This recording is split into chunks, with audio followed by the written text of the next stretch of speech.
А ако ти кажа, че съществуват тайни за Дева Мария, скрити в Библията, чакащи да бъдат разкрити, от Битие до Откровение, писанията говорят за нея по прикрит начин, но ясно за тези, които имат очи на вяра.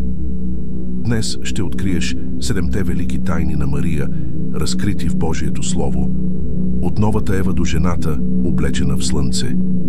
Тайни, които съединяват Стария и Новия Завет, сянка и реалност, обещание и изпълнение.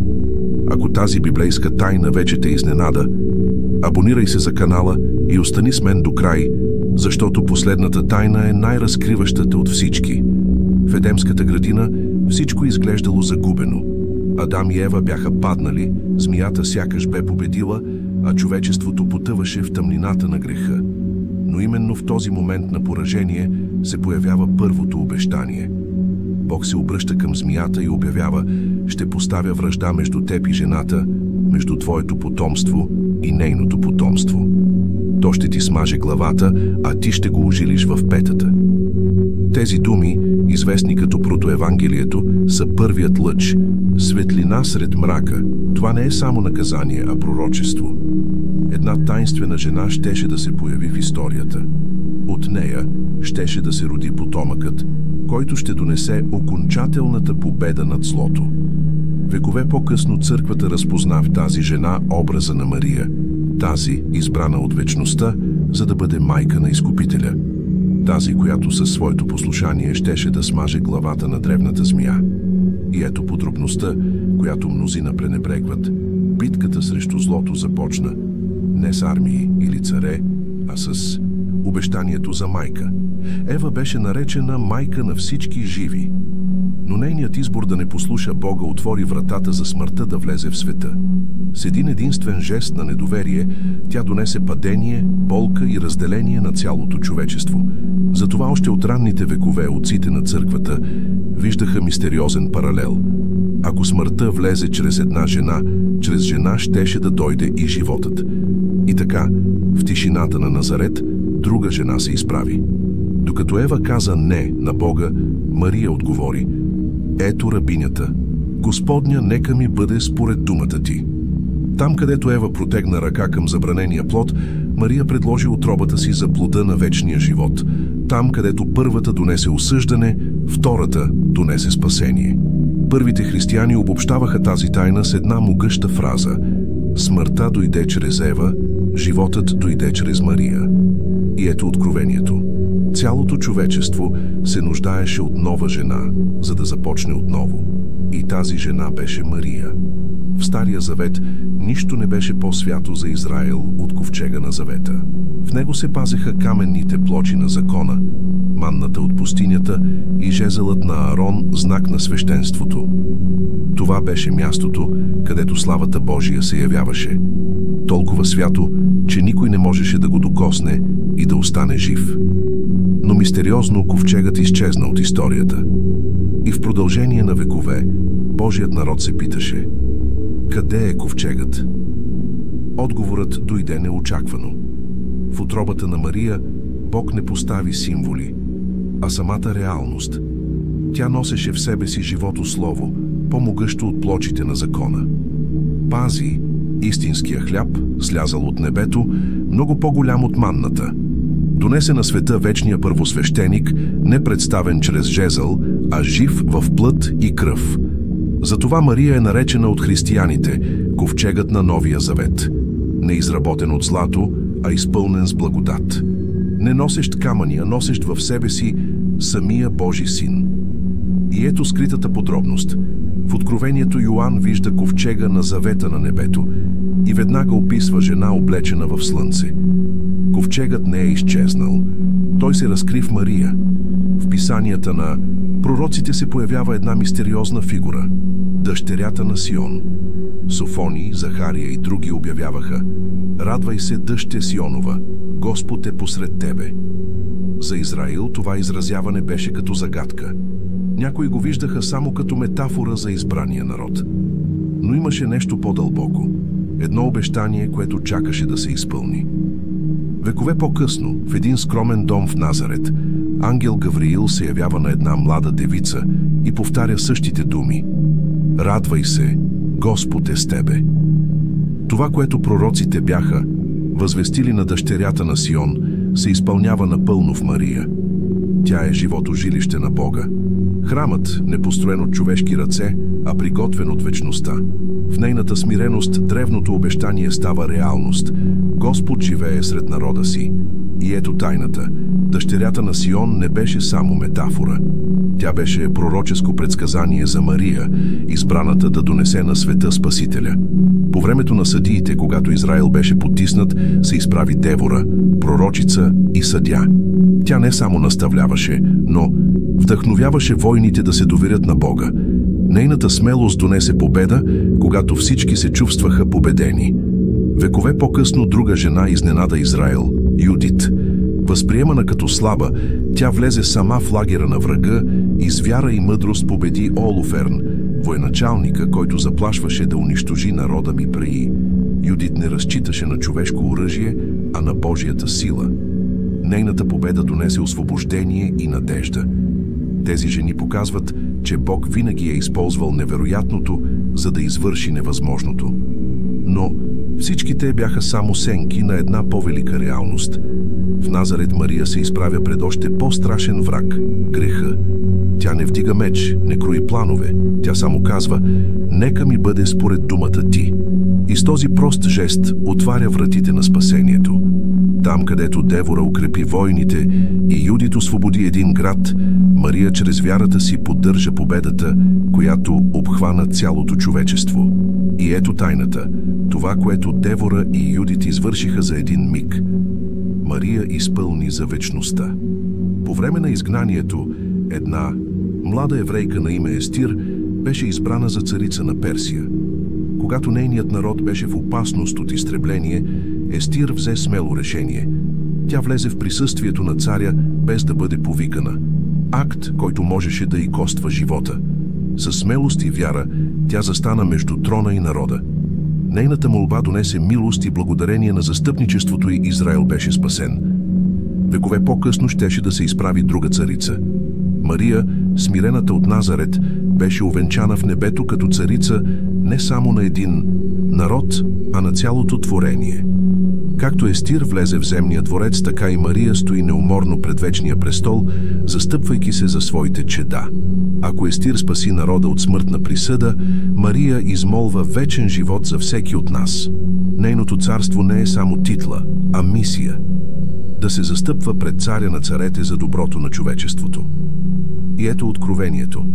Всяка царица от Стария Завет беше само знак на истинската царица, която щеше да се изправи в защита на човечеството. Сред войни и несигурност, пророк Исаия издигна глас с обещание, което изглеждаше невъзможно. Ето, девица ще зачене и ще роди син и ще го нарече Емануил. За ушите на онова време това звучеше смущаващо. Как една девица може да роди син? Някои го приеха като метафора, други като загадка. Но никой не можеше да си представи истинската дълбочина на това пророчество. Векове по-късно в Назарет това обещание се изпълни. Ангел Гавриил възвести на Мария, че ще зачене не чрез човешка сила, а чрез силата на Светия Дух. Невъзможното стана реалност. Девица роди сина на Всевишния, Емануил, Бог с нас. Вечният влезе във времето. Създателят се скри в утробата на едно създание. Тайната, възвестена от Исаия, се разкри напълно в Мария. И ето тайната. Исаия не говореше за символи, а за истинска дева Мария, която донесе на света самия Бог. Сред най-загадъчните книги на Библията е Песен на песните, любовна поема, изпълнена с поетични образи. Тя говори за една чиста възлюбена, описана като затворена градина, запечатан извор крин между тръни. В продължение на векове християнската традиция виждаше в тази песен повече от човешка романтика. Тя виждаше в нея тайната на съюза между Бога и Неговия народ. И в това духовно тълкуване мнозина разпознаха в Мария съвършения образ на възлюбената. Ако Песен на песните описва една жена, уникална между всички, в Мария тази тайна достига своята пълнота. Тя е затворената градина, пазена за Божието присъствие. Тя е запечатаният извор, от който извира водата на живота. Тя е белият крин сред свят, пълен със страни. Мария не е само символ, а конкретното изпълнение на любовта, описана в поезията. Това, което беше метафора, стана реалност в нейния живот. И ето скритата подробност. Любовта, изобразена в песен на песните, не беше само поезия, тя беше пророчество. Тя подготвяше сърцето на Израел да разпознае Мария като възлюбената на Бога. В края на книгата Притчи намираме химн, посветен на добродетелната жена. Тя е описана като силна, мъдра, щедра и вярна. Работи усърдно, грижи се за дома, протяга ръка към бедния и живее в страх от Господа. Тази жена е възвеличена като рядко съкровище, по-скъпоценно от бисери. Една идеална фигура, почти недостижима, която служеше за образец на целия Израел. Но векове по-късно тази добродетел намери своето пълно осъществяване в Мария. Не само като грижовна майка, но като жената, която отдаде целия си живот на Бога. В тишина, в вяра и в вярност до край до Исус, тя показа, че е истинската добродетелна жена. Когато Мария възглася в Магнификат: всички поколения ще ме наричат блажена, тя заема мястото на тази примерна жена не като далечен идеал, а като жива реалност. И ето ключът. Химнът от Притчи не говореше само за един идеал, а подготвяше сърцето на Израел да разпознае в Мария истинската блажена жена. Векове преди раждането на Христос, пророк Михей провъзгласи: и ти, Витлеем Ефрата, малък сред градовете на Юда, от теб ще излезе онзи, който ще управлява Израел. Произходът му е от древни дни, от вечността. Витлеем беше малко и незначително селище, почти забравено, без слава сред големите центрове на Израел. Но именно там обещанието се изпълни. Роди се вечният цар. За да се сбъдне това пророчество, Бог избра и една смирена дева от Назарет. Мария, водена от провидението, донесе сина в света точно в Витлеем, превръщайки малкия град в люлка на спасението. В пророчеството на Михей, малостта на Витлеем се съединява с смирението на Мария. Вечното се открива в простото, безкрайното се въплъщава в скритото. Без нея Витлеем би бил само един забравен град. С нея Витлеем става безсмъртен. И ето тайната. Витлеем живее завинаги, защото прие избраната дева. Малкият град стана вечен, защото в Мария се роди вечният. Пророк Йеремия описва сцена на дълбока болка. Глас се чу в Рама, ридание и горък плач. Рахил плаче за децата си и не иска да се утеши, защото ги няма. Този образ на плача на Рахил отекна векове по-късно, когато Ирод заповяда да се избият младенците в Витлеем.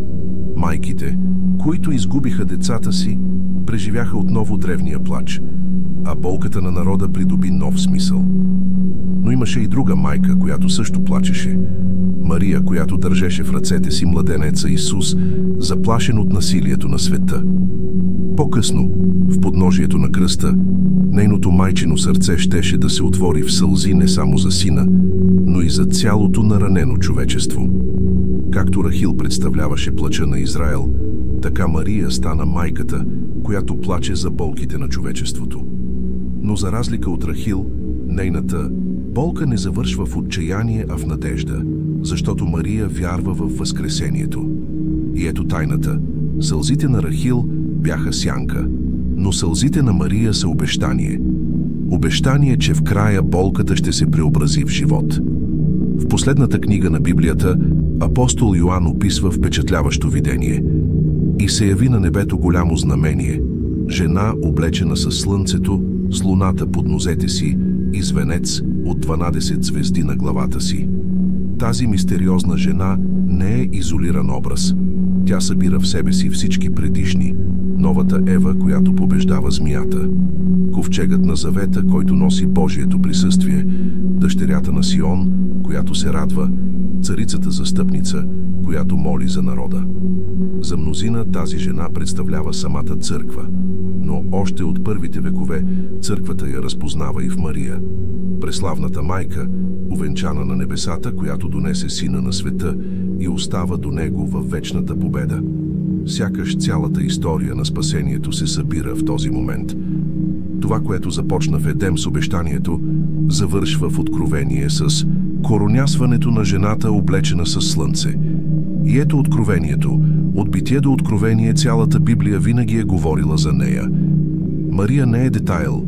Тя е връзката, която съединява обещанието с изпълнението, сянката с реалността, началото с края. Сега, когато преминахме през Библията от Битие до Откровение, виждаме, че нищо в Мария не беше случайно. Всяка страница, всеки символ, всяко скрито пророчество подготвяше сърцето на народа да я разпознае. Тя е новата Ева, която със своето «да» донесе живот там, където имаше падение. Тя е ковчегът на Новия Завет, носителка на самия Бог. Тя е дъщерята на Сион, в която се изпълни обещанието. Тя е жената на смелостта, предобразена в Девора, Юдит и Естир. Тя е девата, възвестена от Исая, възлюбената от Песен на песните, добродетелната жена от Притчи. Тя е майката, която плаче с Рахил, и царицата, увенчана в Откровение. 7 тайни, които не са измислици, а откровения. Всяка от тях показва, че Мария не е детайл, а ключ. Не е само сянка, а реалност. Не е само майка на Исус, а вечен знак за Божието присъствие сред хората. И ето голямата тайна. Цялото писание сочи към нея. Мария е обещанието, което се изпълнява, пророчеството, което се разкрива, жената, облечена със слънце, която осветява историята на спасението.